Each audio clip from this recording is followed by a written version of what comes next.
Navsanket news, अचूक आणि निर्भीड बातमीचा नवसंकेत।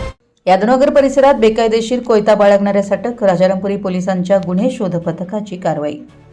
कोल्हापूर शहरातील यादवनगर मेन रोड परिसरात बेकायदेशीररित्या धारदार कोयता बाळगून फिरणाऱ्या एका व्यक्तीस राजारामपुरी पोलिसांच्या गुन्हे शोध पथकाने ताब्यात घेत अटक केली आहे।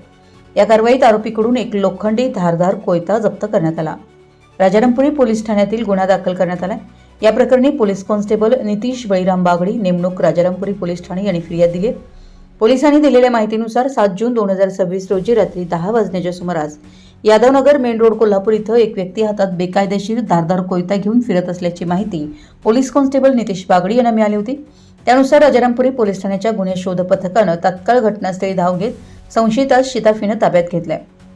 तपासादरम्यान त्याच्याकडून एक लोखंडी धारदार कोयता जप्त करण्यात आला। या प्रकरणी पोलिसांनी शुभम किशोर डावाळे वय 30 राहणार यादवनगर कोल्हापूर यास अटक केली आहे। अटक करण्यात आलेल्या आरोपीस दिनांक 8 जून 2026 रोजी प्रथम वर्ग न्यायदंडाधिकारी कोल्हापूर यांच्या समोर हजर करण्यात आल्यानं त्यावेळी न्यायालयाने आरोपीस न्यायालयीन कोठडी सुनावली।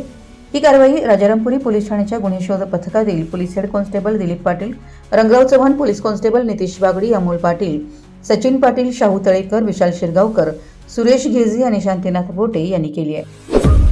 आपल्या परिसरातील महत्त्वाच्या बातम्या पाहण्यासाठी आमच्या नवसंकेत न्यूज चॅनलला YouTube वर सबस्क्राइब करा आणि बेल आयकॉन प्रेस करा।